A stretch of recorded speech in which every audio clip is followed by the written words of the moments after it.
আপনি কি জানেন একজন নবী মৃত্যুর ফেরেশতা আজরাইলকে আঘাত করেছিলেন? হ্যাঁ, এমনকি সেই আঘাতে আজরাইল আলাইসাল্লামের একটি চোখ পর্যন্ত বের হয়ে গিয়েছিল। কিন্তু প্রশ্ন হল কেন? একজন আল্লাহর নবী কেন মৃত্যুর ফেরেশতার উপর এতটা ক্ষুব্ধ হলেন? কি ঘটেছিল সেই মুহূর্তে যা ইতিহাসের সবচেয়ে অবিশ্বাস্য ঘটনাগুলোর একটি হয়ে গেছে? আজ আমরা জানব হজরত মুসা আলাইসাল্লামের জীবনের সেই রহস্যময় ঘটনা, যার পেছনে লুকিয়ে আছে গভীর হিকমা। তবে ইসলাম নিয়ে এমন রহস্যময় ভিডিও নিয়মিত পেতে ইসলামের পথযাত্রা চ্যানেলটিকে সাবস্ক্রাইব করে সাথে থাকুন। ঘটনাটির শুরুটা ছিল এক রহস্যময় সফর থেকে। হজরত মুসা আলাইসাল্লাম তার মহান রবের সাথে কথা বলার উদ্দেশ্যে পবিত্র তুর পাহাড়ের দিকে রওনা হয়েছিলেন। চারদিকে নীরবতা, দীর্ঘ পথ, আর সেই পথেই একটির পর একটি ঘটতে লাগল অদ্ভুত কিছু সাক্ষাৎ। প্রথমেই তিনি দেখলেন এক অসহায় দরিদ্র মহিলাকে। একটি ভাঙাচোরা কুড়েঘর, শরীরে প্রায় কোনো ঠিকঠাক কাপড় নেই, পেটে খাবার নেই। জীবনের প্রতিটি মুহূর্ত যেন তার জন্য এক কঠিন পরীক্ষা। মহিলাটি কাঁপা কণ্ঠে বলল, হে আল্লাহর নবী মুসা, আমার জীবনে দুঃখ কষ্টের কোনো শেষ নেই। আপনি তো সরাসরি আল্লাহর সাথে কথা বলেন, দয়া করে আমার জন্য আমার রবের কাছে বলবেন তিনি যেন আমার এই দারিদ্র্য দূর করে দেন, আমাকে ধনী বানিয়ে দেন। মুসা আলাইসাল্লাম মনোযোগ দিয়ে তার কথা শুনলেন, তার কষ্ট অনুভব করলেন এবং শান্তভাবে প্রতিশ্রুতি দিলেন তিনি তুর পাহাড়ে পৌঁছে আল্লাহর কাছে তার এই আর্জি পৌঁছে দেবেন। এরপর তিনি আবার পথ চলতে শুরু করলেন। কিছুদূর যাওয়ার পর তিনি দেখা পেলেন এক ধনী ব্যক্তির। চারদিকে তার অঢেল সম্পদ, কিন্তু আশ্চর্যের বিষয় তার মুখে কোনো শান্তি নেই। সে দৌড়ে এসে মুসা আলাইহিসসালামের সামনে দাঁড়াল এবং অস্থির কণ্ঠে বলল, হে আল্লাহর নবী, আল্লাহ আমাকে এত বেশি সম্পদ দিয়েছেন যে আমি তা সামলাতে পারছি না। এই সম্পদের বোঝা আমার জন্য কষ্টের কারণ হয়ে দাঁড়িয়েছে। আপনি দয়া করে আল্লাহকে বলুন তিনি যেন আমার সম্পদ কিছুটা কমিয়ে দেন। মুসা আলাইহিসসালাম তার কথাও মনে গেঁথে নিলেন। একজন চাইছে সম্পদ, আরেকজন চাইছে সেই সম্পদ কমে যাক। এই বিপরীত চাওয়া দেখে তিনি কিছুটা বিস্মিত হলেন, তবুও নীরবে পথ চলতে থাকলেন। কিন্তু সামনে যে দৃশ্যটি অপেক্ষা করছিল তা ছিল আরও বেশি হৃদয় বিদারক। তিনি দেখতে পেলেন এক পঙ্গু যুবক ধুলো মাটির ওপর গড়িয়ে গড়িয়ে কষ্ট করে তার দিকে এগিয়ে আসছে। জন্ম থেকেই তার কোনো হাত নেই, কোনো পা নেই। বেঁচে থাকাটাই যেন তার জন্য এক অসহনীয় সংগ্রাম। যুবকটি কষ্টভরা কণ্ঠে বলল, হে আল্লাহর নবী, আপনি তো সরাসরি আল্লাহর সাথে কথা বলেন। আপনি কি আমার জন্য একটি প্রশ্ন করবেন? আল্লাহ কেন আমাকে এভাবে সৃষ্টি করলেন? কেন আমাকে হাত পা ছাড়া এই অবস্থায় পৃথিবীতে পাঠালেন? তিনি চাইলে তো আমাকে সৃষ্টি নাও করতে পারতেন। আমার এই জীবনের অর্থ কি? এই প্রশ্ন শুনে মুসা আলাইহিসসালামের হৃদয় ভারী হয়ে গেল। তিনি যুবকের কষ্ট গভীরভাবে অনুভব করলেন এবং তাকে আশ্বাস দিলেন এই প্রশ্নটিও তিনি আল্লাহর কাছে পৌঁছে দেবেন। অবশেষে দীর্ঘ পথ অতিক্রম করে মুসা আলাইহিসসালাম তুর পাহাড়ের চূড়ায় পৌঁছালেন।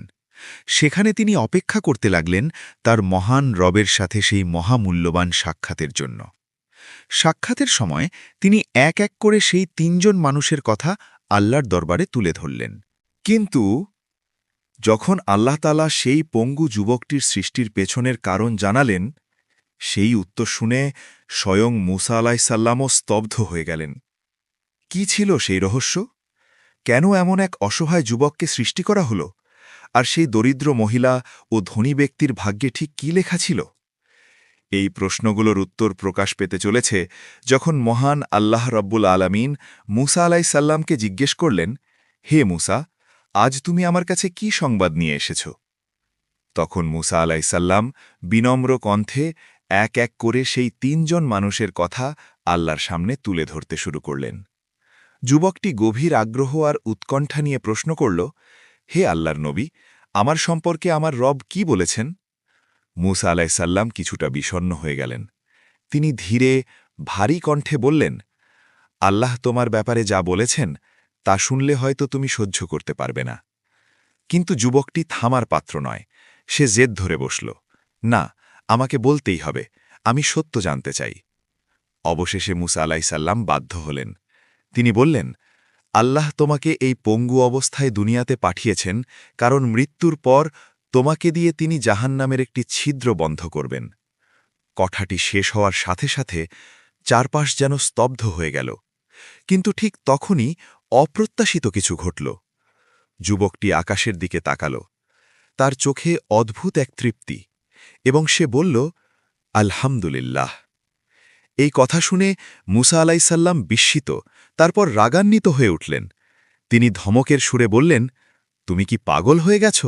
আল্লাহ তোমাকে জান্নাতের জন্য নয়, বরং জাহান্নামের একটি ছিদ্র বন্ধ করার জন্য নির্ধারণ করেছেন, আর তুমি কিনা তার শুকরিয়া আদায় করছ?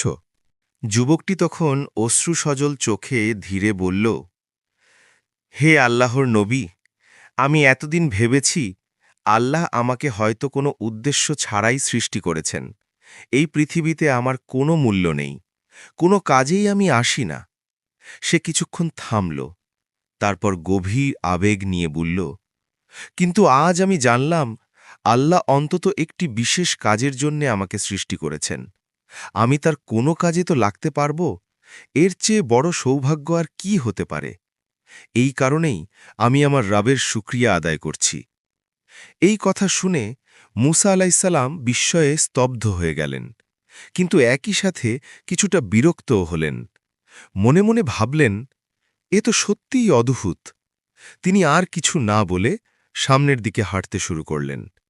কিছুদূর এগোতেই হঠাৎ আল্লাহ রাব্বুল আলামিন তাকে ডাক দিলেন, হে মুসা, একবার পেছনে ফিরে তাকাও।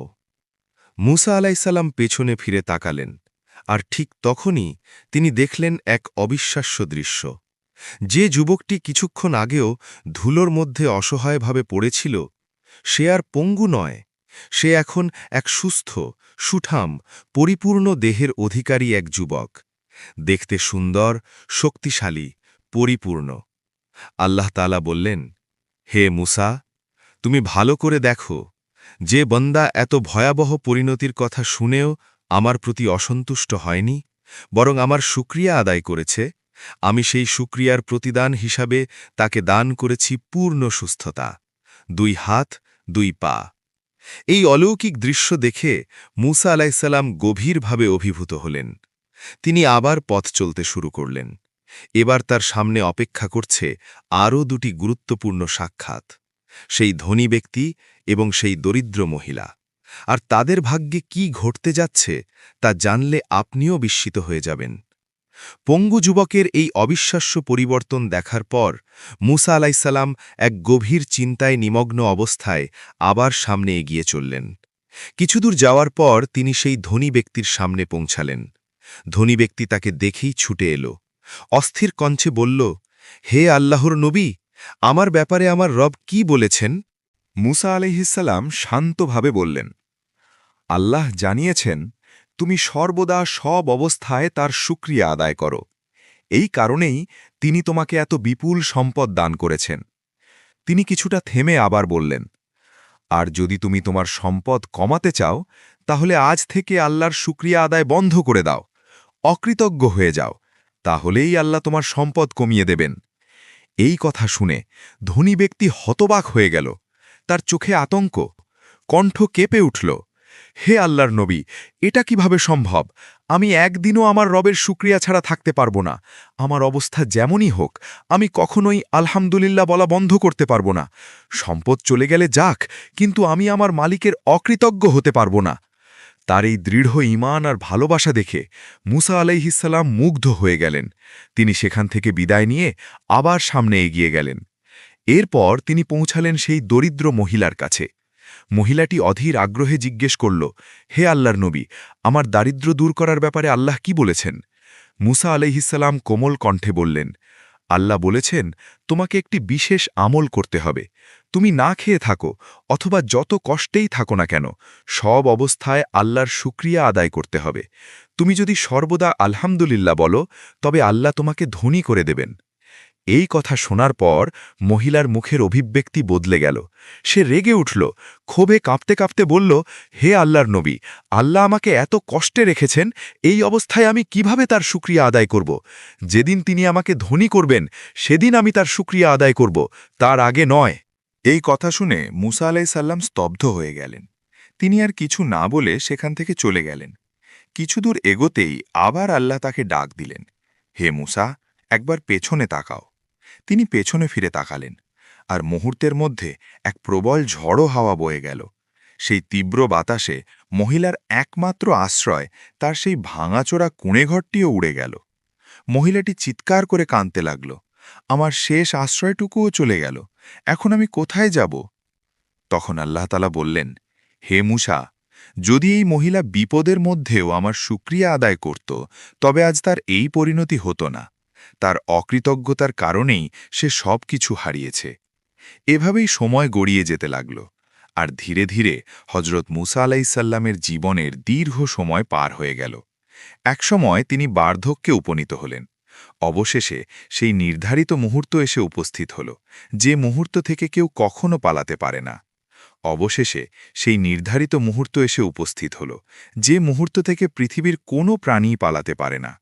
আল্লাহ রব্বুল আলামিন মৃত্যুর ফেরেশতা মালাকুল মউত আজরাইল আলাইসাল্লামকে হজরত মুসা আলাইসাল্লামের কাছে পাঠালেন।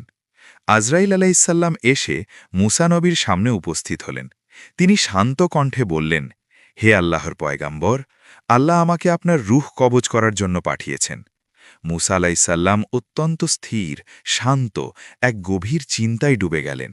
তারপর ধীরে জিজ্ঞেস করলেন, হে আজরাইল, তুমি আমার শরীরের কোন দিক দিয়ে প্রবেশ করে আমার রূহ কবজ করবে? আজরাইল আলাইসাল্লাম উত্তর দিলেন, আমি আপনার মুখ দিয়ে ভেতরে প্রবেশ করব এবং সেখান থেকেই আপনার রূহ কবজ করে নিয়ে যাব। এই কথা শোনামাত্র মুসা আলাইসাল্লামের কণ্ঠ দৃঢ় হয়ে উঠল। তিনি বললেন, এই মুখ দিয়ে আমি সরাসরি আল্লাহ রব্বুল আলামিনের সাথে কথা বলেছি। আমি কোনোভাবেই এই মুখ দিয়ে তোমাকে প্রবেশ করতে দেব না। আজরাইল আলাইসাল্লাম বললেন, তাহলে আমি আপনার নাক দিয়ে প্রবেশ করব। মুসা আলাইসাল্লাম আবারও বাধা দিলেন, না, এই নাক দিয়ে আমি তুর পাহাড়ে দাঁড়িয়ে আল্লাহর জান্নাতের সুঘ্রাণ গ্রহণ করেছি। আমি এই পথেও তোমাকে প্রবেশ করতে দেব না। আজরাইল বললেন, তাহলে আমি আপনার চোখ দিয়ে ভেতরে প্রবেশ করব। মুসা আলাইসাল্লাম এবার আরও দৃঢ় হয়ে উঠলেন, এই চোখ দিয়ে আমি আমার রবের নূরের তাজাল্লি দেখেছি। যে চোখে আমি আল্লাহর নূর দেখেছি, সেই চোখ দিয়ে আমি তোমাকে কখনোই প্রবেশ করতে দেব না। এই কথা শুনে আজরাইল আলাইসাল্লাম কিছুটা বিস্মিত এবং ধীরে ধীরে বিরক্ত হয়ে উঠলেন। তিনি কিছুটা কঠোর স্বরে বললেন, হে মুসা, আল্লাহ আমাকে আপনার জান কবজ করার অনুমতি দিয়েছেন। আমি যেভাবে ইচ্ছা সেভাবেই আপনার রূহ কবজ করব। যে দিক দিয়ে ইচ্ছা সেদিক দিয়েই আমি প্রবেশ করব। এই কথা শুনে মুসা আলাহিসাল্লামের রাগ যেন বিস্ফোরিত হল। তিনি এতটাই ক্রুদ্ধ হয়ে উঠলেন যে এক মুহূর্ত দেরি না করে সজোরে আজরাইল আলাহিসাল্লামকে একটি থাপ্পড় মারলেন। আর সেই আঘাত ছিল এতই প্রবল যে মুহূর্তের মধ্যে আজরাইল আলাহিসাল্লামের একটি চোখ খুলে মাটিতে পড়ে গেল। চারপাশ নিস্তব্ধ, এক ভয়ঙ্কর নীরবতা। কিন্তু এরপর কি ঘটল? আজরাইল কি এই অবস্থায় ফিরে গেলেন?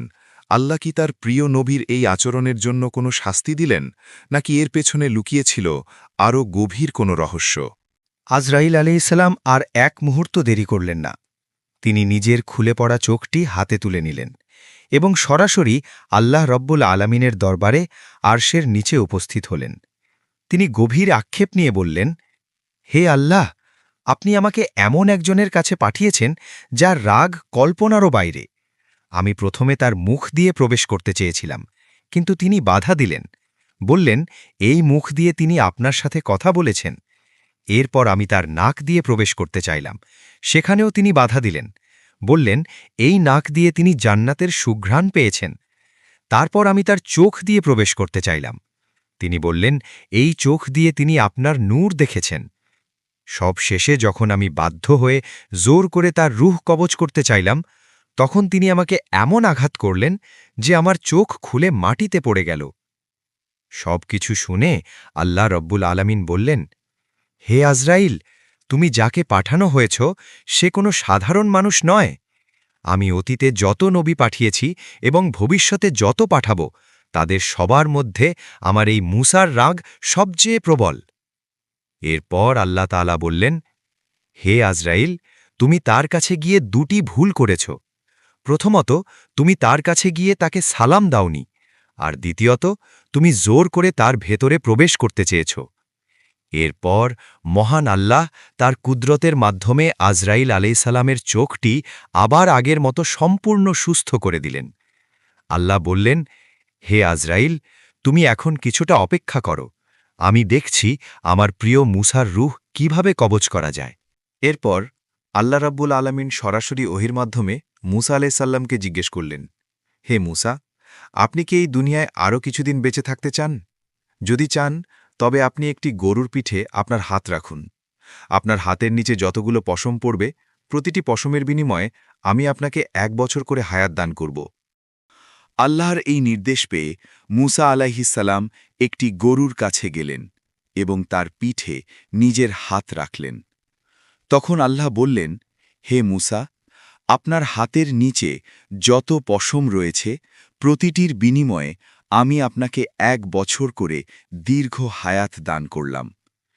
এই কথা শুনে মুসা আলাইহিসসালাম বিনীত কণ্ঠে প্রশ্ন করলেন, হে আমার রব, আপনি আমাকে এত দীর্ঘ জীবন দান করলেন, কিন্তু এই দীর্ঘ সময় অতিবাহিত হওয়ার পর আমার পরিণতি কি হবে?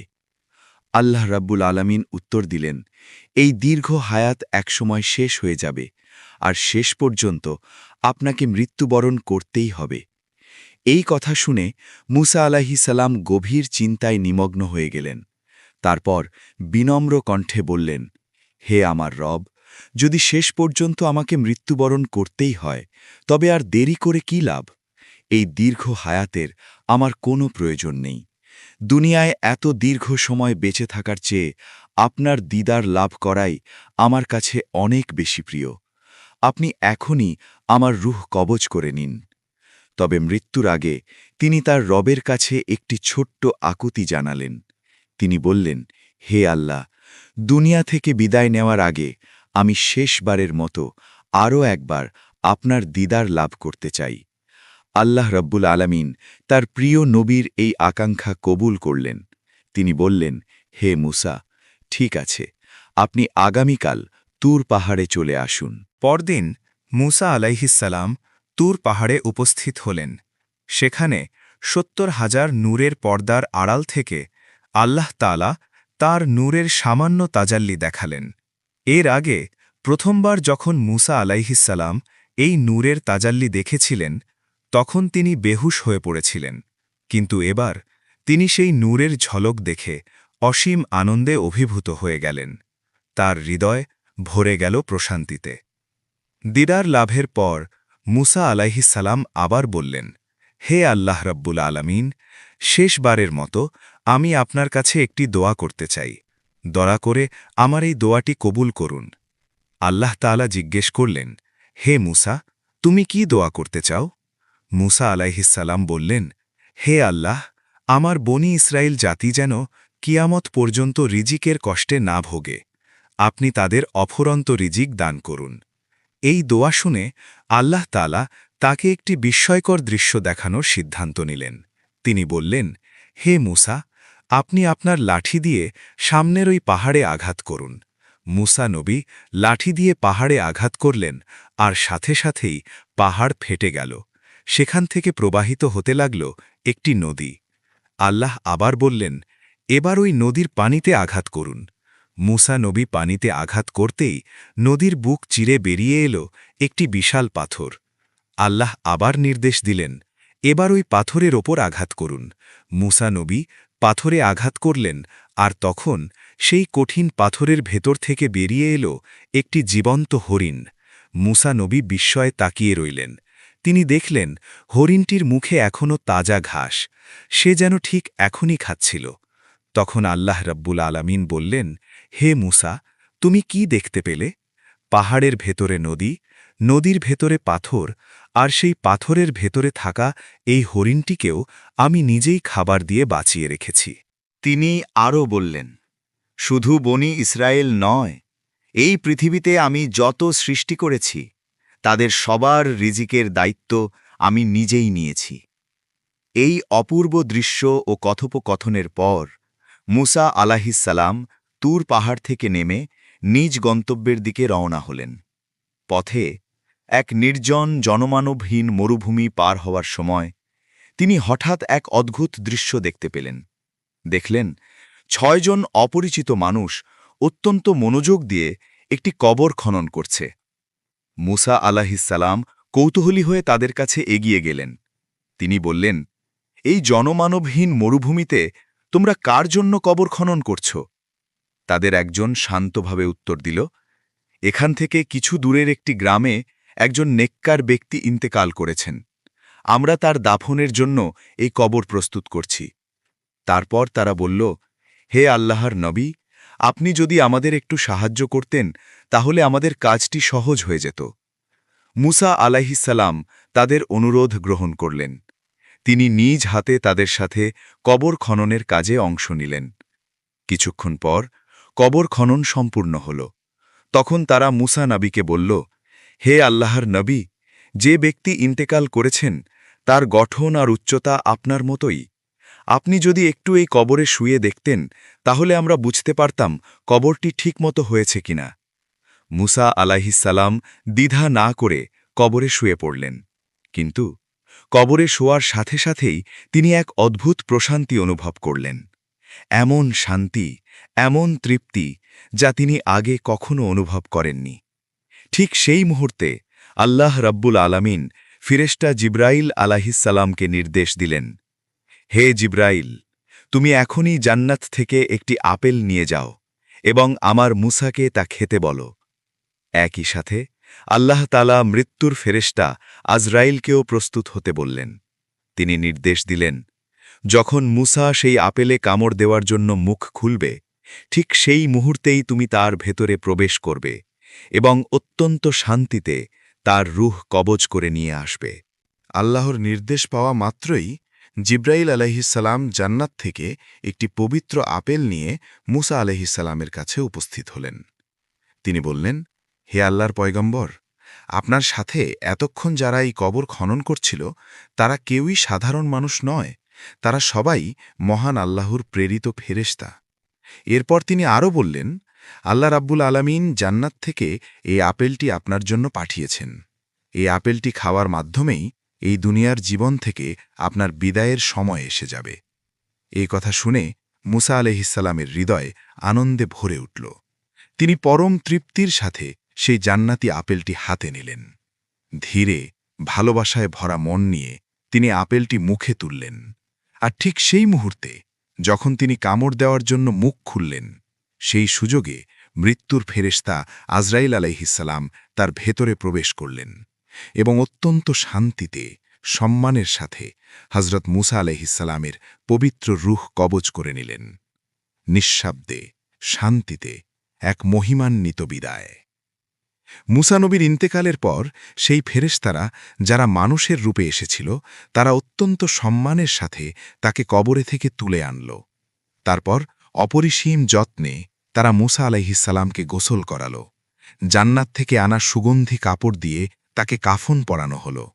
সেদিন পৃথিবীর কোনো সাধারণ মানুষের উপস্থিতি ছিল না, বরং আসমান থেকে নেমে আসা অগণিত ফেরেশতার উপস্থিতিতে হযরত মুসা আলাইহিসসালামের জানাজার নামাজ আদায় করা হল।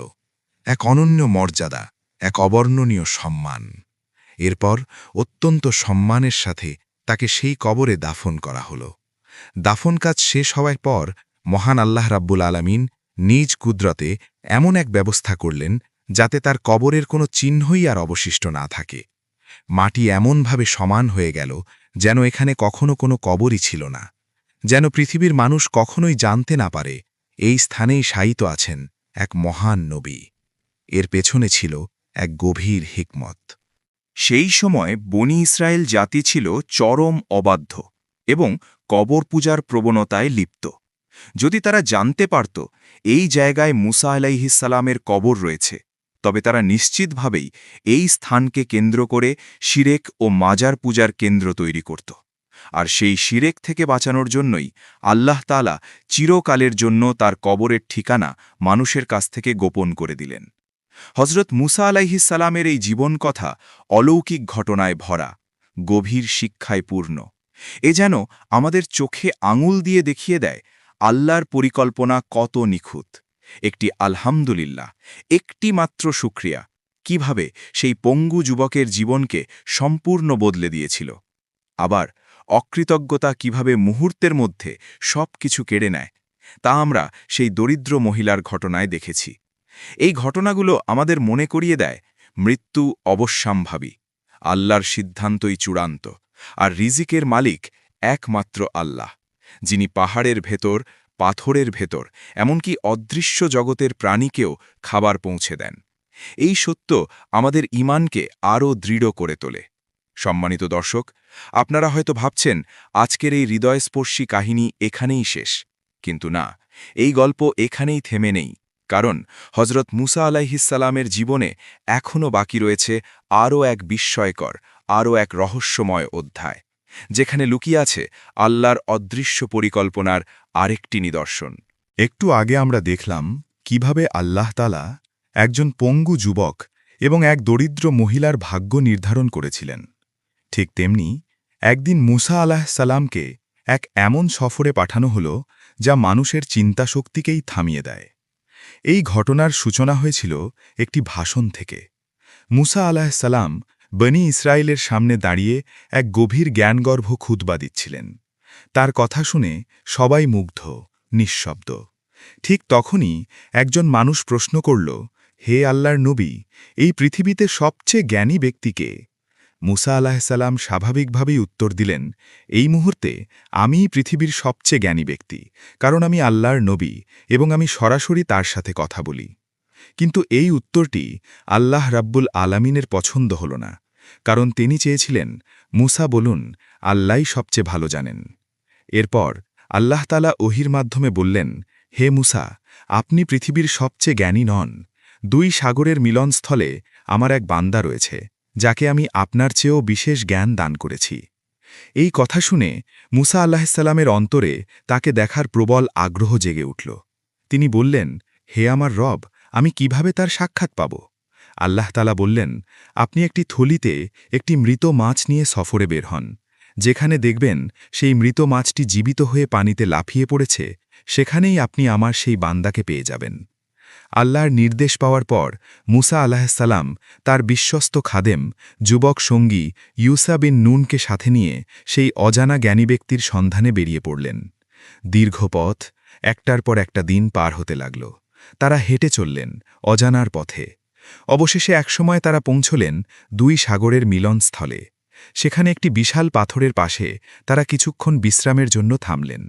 দীর্ঘ সফরের ক্লান্তিতে মুসা আলাইহিসসালাম ঘুমিয়ে পড়লেন।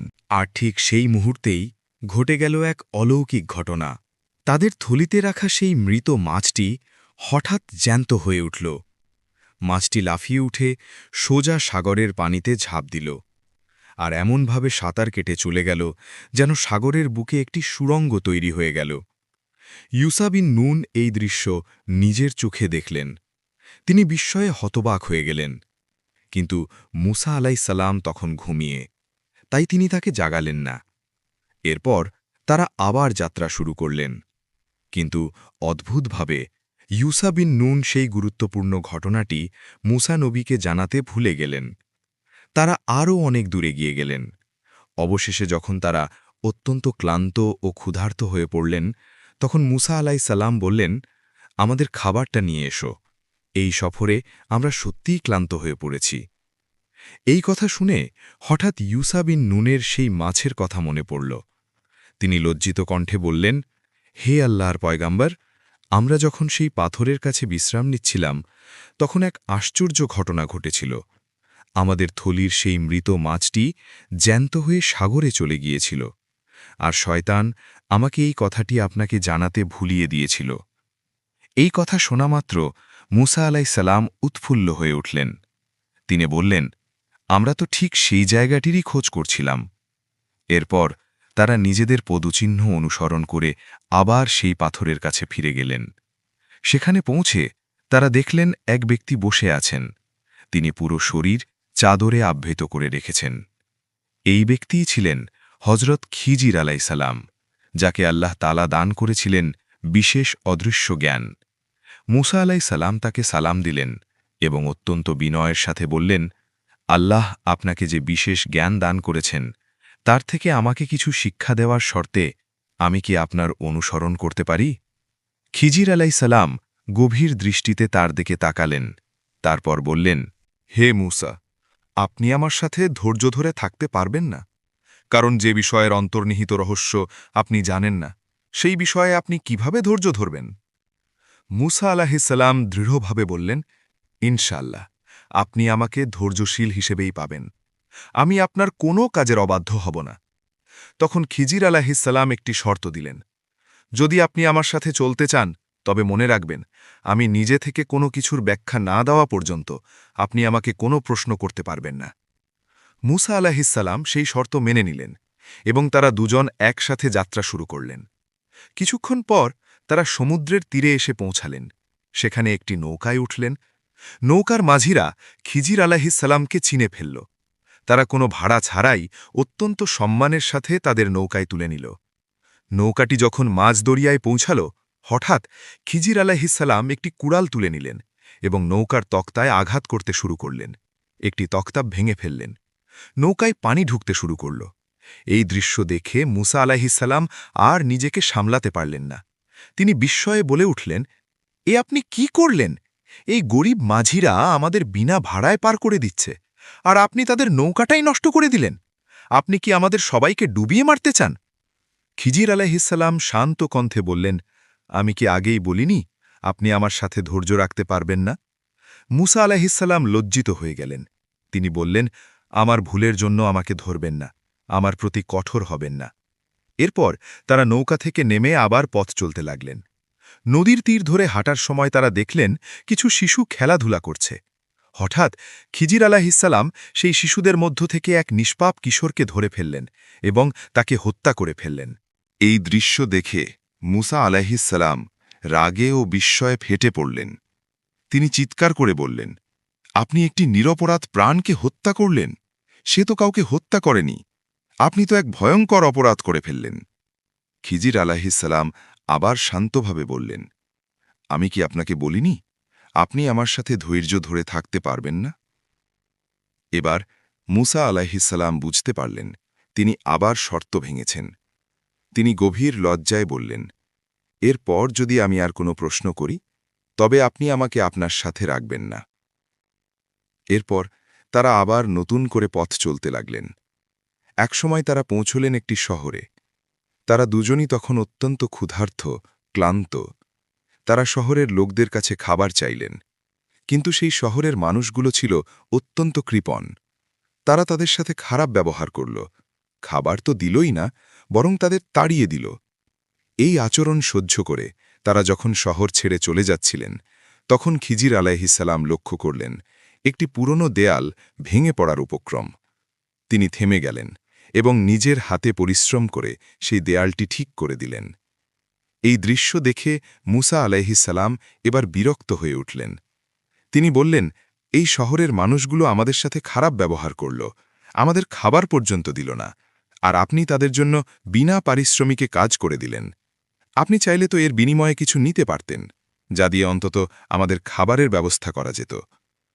এই কথা শোনার পর খিজির আলাইহিসসালাম থেমে গেলেন। তিনি ধীরে ঘুরে দাঁড়ালেন এবং গভীর কণ্ঠে বললেন, হে মূসা, এখানেই আমাদের পথ আলাদা হয়ে যাচ্ছে। আপনার আর আমার সফর এখানেই শেষ। কিছুক্ষণ নীরবতা। তারপর তিনি বললেন, তবে যাওয়ার আগে আপনি যে বিষয়গুলোতে ধৈর্য ধারণ করতে পারেননি, সেগুলোর পেছনের গোপন রহস্যগুলো আমি আপনাকে জানিয়ে দিচ্ছি। তিনি বলতে শুরু করলেন, শুনুন হে মূসা, প্রথমে আমি যে নৌকাটিকে ক্ষতিগ্রস্ত করেছিলাম তার পেছনে ছিল একটি কারণ। সেই নদীর ওপারে একজন জালিম বাদশা রয়েছে, যে জোর করে মানুষের ভালো নৌকাগুলো ছিনিয়ে নেয়। ওই গরিব মাঝিদের নৌকাটি ছিল তাদের জীবিকার একমাত্র মাধ্যম। তাই আমি নৌকাটিকে সামান্য ক্ষতিগ্রস্ত করে দিলাম, যাতে তা ত্রুটিপূর্ণ মনে হয় এবং জালিম বাদশার লোকেরা সেটিকে ছেড়ে দেয়। ফলে ওই গরিব মানুষগুলো তাদের জীবিকা চালিয়ে যেতে পারে। তিনি কিছুক্ষণ থামলেন, তারপর বললেন, দ্বিতীয়ত, আমি যে কিশোরটিকে হত্যা করেছি তার বাবা মা ছিল অত্যন্ত নেককার ও মুমিন। আল্লাহ আমাকে জানিয়েছিলেন এই ছেলেটি বড় হয়ে অবাধ্য ও কাফির হয়ে যাবে এবং তার এই পথভ্রষ্টতা তার নেককার বাবা মাকেও পথভ্রষ্টতার দিকে ঠেলে দেবে। তাই আল্লাহ চেয়েছেন এই সন্তানের পরিবর্তে তাদের এমন একটি সন্তান দান করতে যে হবে পবিত্র এবং বাবা মায়ের প্রতি দয়ালু। এরপর তিনি বললেন, আর তৃতীয় বিষয়টি, আমি যে দেওয়ালটি মেরামত করেছি তার নিচে লুকানো রয়েছে একটি গুপ্তধন। সেই গুপ্তধনটি এই শহরের 2 জন এতিম শিশুর।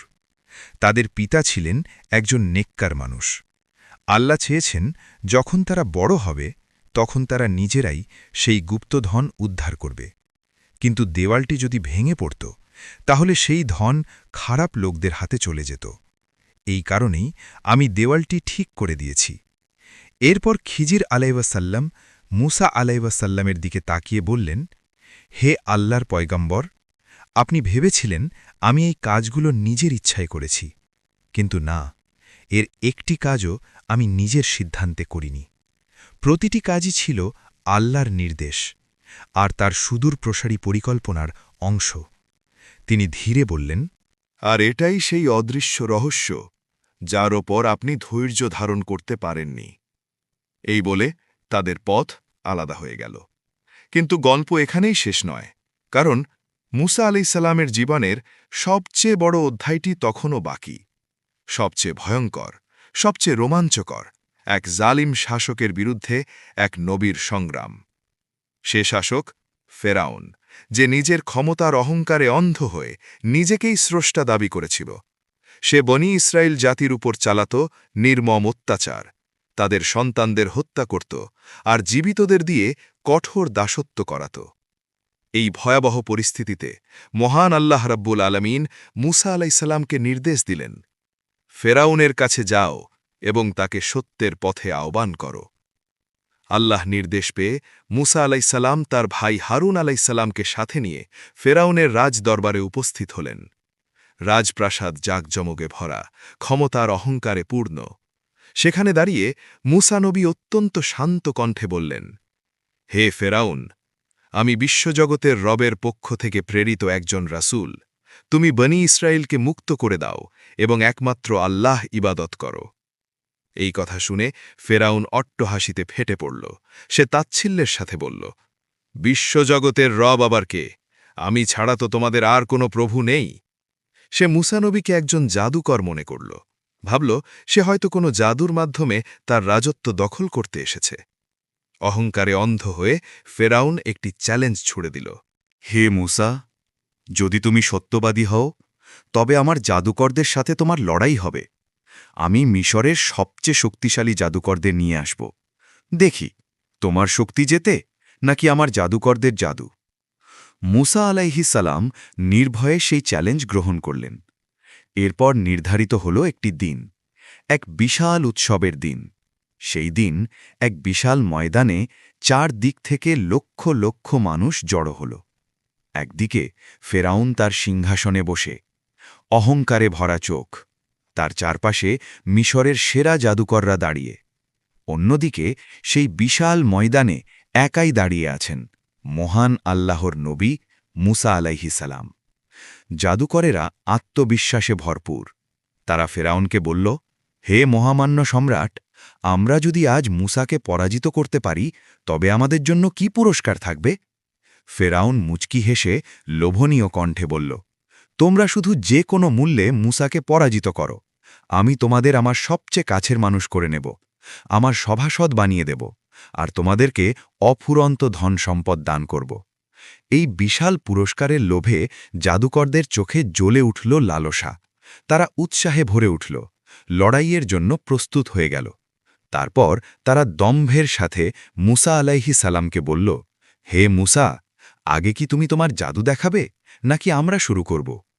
মুসা আলাইহিসসালাম অত্যন্ত শান্ত, স্থির। তিনি বললেন, তোমরাই আগে শুরু করো। তোমাদের যা কিছু আছে সব এই ময়দানে নিক্ষেপ করো। এই অনুমতি পাওয়ার সাথে সাথেই জাদুকরেরা তাদের হাতে থাকা শত শত দড়ি ও লাঠি একযোগে ময়দানে ছুঁড়ে ফেলল। আর ঠিক সেই মুহূর্তেই এক ভয়ঙ্কর দৃশ্য ছড়িয়ে পড়ল চারদিকে। মানুষের চোখ যেন ধাঁধিয়ে গেল। সেই সাধারণ দড়ি আর লাঠিগুলো হঠাৎ করেই রূপ নিল ভয়ঙ্কর বিষধর সাপে। হাজার হাজার সাপ হে শেষ শব্দে কিলবিল করতে করতে পুরো ময়দান ভরে গেল। প্রতিটি সাপ যেন এক একটা আতঙ্ক। এই দৃশ্য দেখে লক্ষ লক্ষ মানুষ ভয়ে কেঁপে উঠল। চারদিকে শুধু সাপ, ভয়, চিৎকার। আর সেই সময় ফেরাউন তার সিংহাসনে বসে অট্টহাসিতে ফেটে পড়ল। সে ভাবল বিজয় তার হাতের মুঠোয়। এই ভয়াবহ দৃশ্য দেখে মানবীয় কারণে মূসা আলাইহিসসালামের মনেও এক মুহূর্তের জন্য শঙ্কা জেগে উঠল। তিনি ভাবলেন, এই সাধারণ মানুষগুলো তো এই জাদুর আসল রহস্য বুঝতে পারবে না। তারা এই সাপগুলোকে সত্যি ভেবে ফেরাউনকেই বিজয়ী মনে করবে। ঠিক সেই মুহূর্তে যখন চারদিকে ভয় আর বিভ্রান্তি, আসমান থেকে নাজিল হল ওহী। আল্লাহ তাআলা বললেন, হে মূসা, তুমি একটুও ভয় পেও না। নিশ্চয়ই আজ তুমিই বিজয়ী হবে। তোমার ডান হাতে যে লাঠিটি রয়েছে তা ময়দানে নিক্ষেপ করো। তারা যা কিছু তৈরি করেছে তোমার লাঠি তা সব গিলে ফেলবে। কারণ তারা যা করেছে তা কেবল জাদুর ধোঁকা, আর জাদুকর কখনোই সফল হতে পারে না। এই নির্দেশ পাওয়ার সাথে সাথেই মূসা আলাইহিসসালাম নিজের হাতে থাকা লাঠিটি সজোরে ময়দানে নিক্ষেপ করলেন। আর তখনই ঘটে গেল এক অভাবনীয়, অলৌকিক ঘটনা। লাঠিটি মাটিতে পড়ার সাথে সাথেই মুহূর্তের মধ্যে এক বিশাল অজগর সাপে পরিণত হল। এত বিশাল, এত ভয়ঙ্কর যে জাদুকরদের তৈরি শত শত সাপ তার সামনে তুচ্ছ হয়ে গেল। সেই বিশাল সাপটি মুখ হাঁ করে এক এক করে সব জাদুর সাপকে গিলে ফেলতে লাগল। কয়েক মুহূর্তের মধ্যেই পুরো ময়দান সাপমুক্ত হয়ে গেল। জাদুকরদের সব জাদু ধ্বংস হয়ে গেল। তাদের অহংকার চূর্ণবিচূর্ণ হয়ে গেল। এই দৃশ্য দেখে মানুষ স্তব্ধ, ফেরাউন স্তব্ধ। তার অহংকার যেন ভেঙে চুরমার হয়ে গেল। কিন্তু সবচেয়ে বেশি বিস্মিত হল জাদুকররাই। কারণ তারা জানত জাদুর একটা সীমা আছে। জাদু মানুষের চোখকে ধোঁকা দিতে পারে, কিন্তু বাস্তবকে বদলাতে পারে না। কিন্তু এই ঘটনা, এটা কোনো জাদু নয়। এটা স্পষ্ট, এটা বাস্তব, এটা এক অলৌকিক শক্তি, আসমান ও জমিনের মালিকের ক্ষমতা।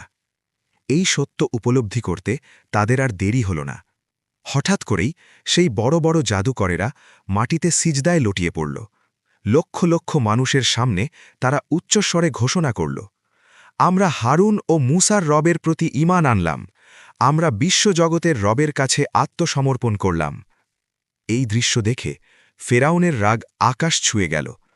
তার নিজের ডাকা জাদুকরেরাই তার সামনে তাকে অস্বীকার করছে। এটা সে কিছুতেই মেনে নিতে পারল না। রাগে উন্মত্ত হয়ে সে চিৎকার করে বলল, আমার অনুমতি ছাড়া তোমরা ঈমান এনেছ? আমি বুঝেছি, মূসাই তোমাদের নেতা, সেই তোমাদের এই জাদু শিখিয়েছে। তারপর সে হুমকি দিল, আমি তোমাদের হাত পা উল্টো দিক থেকে কেটে ফেলব আর খেজুর গাছের কাণ্ডে শুলে চড়াব। কিন্তু ঈমানের আলোয় আলোকিত সেই জাদুকরেরা একটুও ভয় পেল না। তারা দৃঢ় কণ্ঠে বলল, আমাদের কাছে সত্য স্পষ্ট হয়ে গেছে। এখন আমরা তোমাকে কোনো দিনই প্রাধান্য দেব না। তুমি চাইলে আমাদের এই দুনিয়ার জীবন শেষ করে দিতে পারো, কিন্তু আমাদের রবের কাছ থেকে আমাদের ফিরিয়ে নিতে পারবে না। এই ঘটনার পর ফেরাউন ও মূসা আলাইহিসসালামের দ্বন্দ্ব আরও তীব্র হয়ে উঠল। ফেরাউন তার অত্যাচার বহুগুণ বাড়িয়ে দিল। বনি ইসরায়েলের ওপর নির্যাতন চরম পর্যায়ে পৌঁছাল। ঠিক তখন আল্লাহ রাব্বুল আলমিন মূসা আলাইহিসসালামকে নির্দেশ দিলেন, হে মূসা, তুমি রাতের অন্ধকারে আমার বান্দাদের নিয়ে মিশর ছেড়ে বেরিয়ে পড়ো। নিশ্চয়ই তোমাদের পিছু ধাওয়া করা হবে।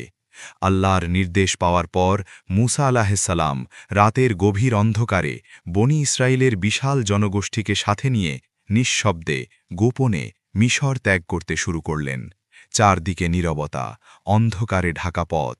কিন্তু এই গোপন যাত্রা বেশিক্ষণ গোপন রইল না। খবর পৌঁছে গেল ফেরাউনের কানে। সে জানতে পারল মূসা তার কাউমকে নিয়ে পালিয়ে যাচ্ছে। এই খবর শুনে ফেরাউন ক্রোধে উন্মত্ত হয়ে উঠল। সে সাথে সাথেই আদেশ দিল, সেনাবাহিনী প্রস্তুত করো। অত্যন্ত দ্রুতগতিতে তার বিশাল শক্তিশালী বাহিনী প্রস্তুত হল। তারপর ফেরাউন তার হিংস্র সৈন্যদল নিয়ে বনি ইসরায়েলকে ধ্বংস করার জন্য তাদের পিছু ধাওয়া করল। অন্যদিকে মূসা আলাইহিসসালাম ও তার কওম চলতে চলতে ভোরবেলায় পৌঁছে গেল লোহিত সাগরের তীরে। আর তখনই তাদের সামনে তৈরি হল এক ভয়াবহ পরিস্থিতি। সামনে অথই জলরাশি, উত্তাল সাগর, যেখানে পার হওয়ার কোনো উপায় নেই, আর পেছনে ধুলোর ঝড় তুলে ছুটে আসছে ফেরাউনের বিশাল বাহিনী। চারদিক থেকে ঘিরে ধরেছে বিপদ। এই দৃশ্য দেখে বনি ইসরায়েল জাতি আতঙ্কে চিৎকার করে উঠল, হে মূসা, আমরা তো শেষ! সামনে সাগর, পেছনে ফেরাউনের সৈন্য, আজ আমাদের মৃত্যু নিশ্চিত। কিন্তু এই চরম সংকটের মুহূর্তেও মূসা আলাইহিসসালামের অন্তরে ছিল অটল বিশ্বাস। তিনি দৃঢ় কণ্ঠে বললেন, কখনোই না, আমার সাথে আমার রব আছেন, তিনি অবশ্যই আমাকে পথ দেখাবেন। ঠিক তখনই আসমান থেকে নাজিল হল নির্দেশ। আল্লাহ তাআলা বললেন, হে মূসা, তোমার লাঠি দিয়ে সাগরের পানিতে আঘাত করো। মূসা আলাইহিসসালাম এক মুহূর্ত দেরি করলেন না। তিনি সজোরে সাগরের পানিতে লাঠি আঘাত করলেন।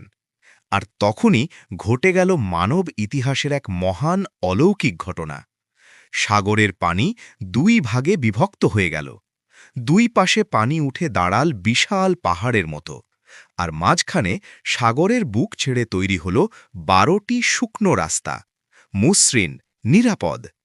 মূসা আলাইহিসসালাম তার কওমকে নিয়ে দ্রুত সেই পথ ধরে এগিয়ে চললেন, একটি জাতি মৃত্যুর মুখ থেকে মুক্তির পথে।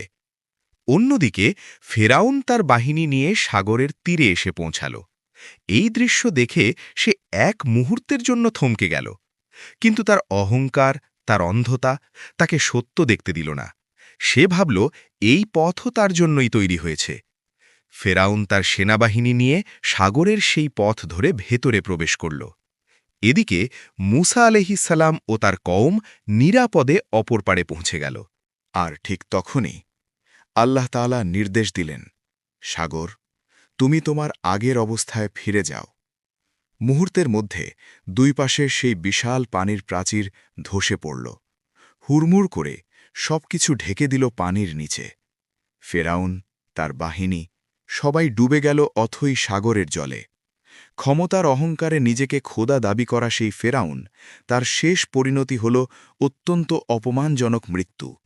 ডুবি যাওয়ার শেষ মুহূর্তে সে চিৎকার করে বলল, আমি বিশ্বাস করছি বনি ইসরায়েল যে রবের ওপর ঈমান এনেছে তিনি ছাড়া আর কোনো ইলাহ নেই। কিন্তু তখন অনেক দেরি হয়ে গেছে। আল্লাহ তার সেই তওবা কবুল করলেন না, কারণ মৃত্যুর ফেরেশতা সামনে উপস্থিত হওয়ার পর কোনো তওবা গ্রহণ করা হয় না। আল্লাহ তাকে রেখে দিলেন পরবর্তী প্রজন্মের জন্য একটি দৃষ্টান্ত হিসেবে। এই ঘটনাটি আমাদের শেখায় অহংকারের পরিণতি কত ভয়াবহ, জুলুমের শেষ কোথায় গিয়ে দাঁড়ায়। আল্লাহ জালিমকে সময় দেন, কিন্তু কখনোই ছেড়ে দেন না। আর যারা আল্লাহ ওপর ভরসা রাখে তাদের জন্য তিনি সাগরের বুক চিড়েও মুক্তির পথ তৈরি করে দেন। এভাবেই হজরত মূসা আলাইহিসসালামের জীবনের এই ঘটনাগুলো আমাদের ঈমানকে দৃঢ় করে, আমাদের চিন্তাকে জাগ্রত করে। আল্লাহ আমাদের সবাইকে সত্যের পথে অবিচল থাকার তৌফিক দান করুন। আমিন। আসসালামু আলাইকুম ওয়া রাহমাতুল্লাহ। ইসলামের ইতিহাস, নবীদের জীবনী ও সূরার ব্যাখ্যা জানতে আমাদের চ্যানেল ইসলামের পথযাত্রা এর সাথেই থাকুন। আপনার লাইক, সাবস্ক্রাইব ইসলাম নিয়ে আমাদের নতুন আরও একটি ভিডিও বানানোর অনুপ্রেরণা।